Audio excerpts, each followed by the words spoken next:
दोस्तों पूरे देश में 1 जुलाई 2024 से नए कानून लागू हो चुके हैं दोस्तों। और नए कानून में भारतीय नागरिक सुरक्षा संहिता की धारा 144 के सबसेक्शन 4 में ये क्लियर कट, ये साफ साफ शब्दों में लिखा गया है कि अगर वाइफ अडल्ट्री में रह रही है या फिर बिना किसी कारण पति से अलग रह रही है तो किसी भी तरीके के अंतरिम मेंटेनेंस या किसी भी तरीके के मेंटेनेंस की हकदार नहीं होगी दोस्तों। फिर भी क्यों, अभी वर्तमान में लोगों के बहुत सारे केसेस चल रहे होंगे दोस्तों जिनकी पत्नी अडल्ट्री में रह रही है या अलग रह रही है या इंटरिम मेंटेनेंस देना पड़ रहा है या नहीं देना पड़ रहा है दोस्तों। तो ये वीडियो उनके लिए है दोस्तों। जय हिंद, नमस्कार, मैं एडवोकेट आशीष मिश्रा।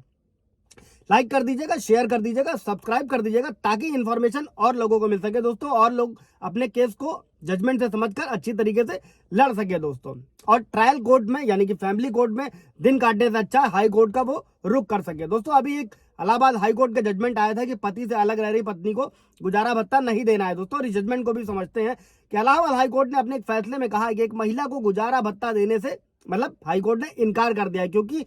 पत्नी ने यह कहा था कि उसने अपनी मर्जी से ससुराल छोड़ा था। और हाई कोर्ट ने आदेश में यह कहा कि जो पुराना आदेश है सीआरपीसी की धारा 125 के 4 के प्रावधान के तहत ये बिल्कुल स्पष्ट है कि अगर कोई पत्नी अपने पति के साथ रहने से इनकार कर देती है तो उसे अपने पति से भरण पोषण लेने का कोई अधिकार नहीं होगा दोस्तों। सीआरपीसी की धारा 125 के सबसेक्शन 4 ये क्लियर कट कहती है दोस्तों कि कोई भी पत्नी इस धारा के तहत अपने पति से भत्ता प्राप्त करने की हकदार नहीं होगी अगर वो बिना किसी पर्याप्त कारण के अपने पति के साथ रहने से इनकार करती है और अगर वे आपसी सहमति से अलग हो रहे हैं। या फिर दोस्तों केस क्या था दोस्तों कि हाईकोर्ट ने मथुरा की फैमिली कोर्ट द्वारा पारित एक आदेश को चुनौती दी गई थी, यानी कि पति ने फैमिली कोर्ट के आदेश को चुनौती दी थी जिस पर रिवाइज पिटीशन पर हाईकोर्ट सुनवाई कर रहा था दोस्तों, जिसमें फैमिली कोर्ट ने पत्नी को 10,000 रुपए मंथली गुजारा भत्ता का आदेश करा था। हाईकोर्ट ने कहा कि पत्नी ने 2017 में ससुराल छोड़ दिया था क्योंकि पत्नी ने तब ये कहा था कि वो अपनी मर्जी से गई थी, इसलिए धारा 125(4) सीआरपीसी के अनुसार रखरखाव यानी कि लाभ पाने का हकदार नहीं है। और हाईकोर्ट ने फैमिली कोर्ट के आदेश को यह कहते हुए रद्द कर दिया था कि यह आदेश अवैधता और विकृति से ग्रस्त है। और अपनी ओर से पत्नी ने यह दावा किया था कि उसने अपने वैवाहिक घर को अपनी मर्जी से नहीं छोड़ा था और उसने ऐसा इसलिए किया क्योंकि उसे ताना मारा जा रहा था और अधिक दहेज लाने के लिए कहा जा रहा था दोस्तों, जो अक्सर फैमिली यानी कि मैट्रिमोनियल डिस्प्यूट में पत्नी द्वारा घर वालों पर लगाया जाता है या ससुराल वालों पर लगाया जाता है। इसी के साथ दोस्तों हाईकोर्ट में जो याचिका लगाई गई थी उसमें कहा गया था कि पत्नी ने दिसंबर 17 में एक मेडिकल टेस्ट भी करवाया था जिसके कारण वो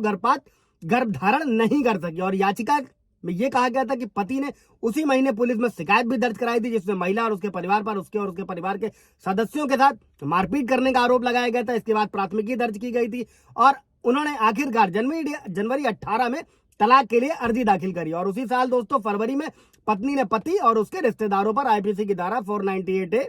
जो पत्नियां कराती हैं, इसी के साथ में छोटी मोटी मारपीट यानी कि स्वेच्छा से चोट पहुंचाना 323, आपराधिक धमकी 506, गर्भपात कराने का 313 और अप्राकृतिक अपराध मतलब कई सारे 377,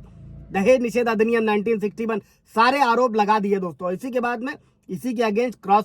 शिकायत जो है पति ने दर्ज कराई थी और आदेश के अनुसार पत्नी के वकील ने तर्क दिया था कि वो इसलिए चली गई थी क्योंकि उससे दहेज मांगा जा रहा था। उन्होंने कहा कि कोई भी पत्नी बिना किसी तुक या कारण के पति का घर क्यों छोड़ेगी। और साथ में यह भी कहा गया कि वो अभी भी अपने ससुराल वापस जाने के लिए तैयार है। ये पत्नी के सारे तर्क थे लेकिन ये झूठ पाए गए और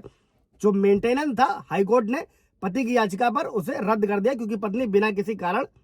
अलग रह रही थी। इससे रिलेटेड कोई सवाल जवाब होगा दोस्तों तो पूछ लीजिएगा। Thank you.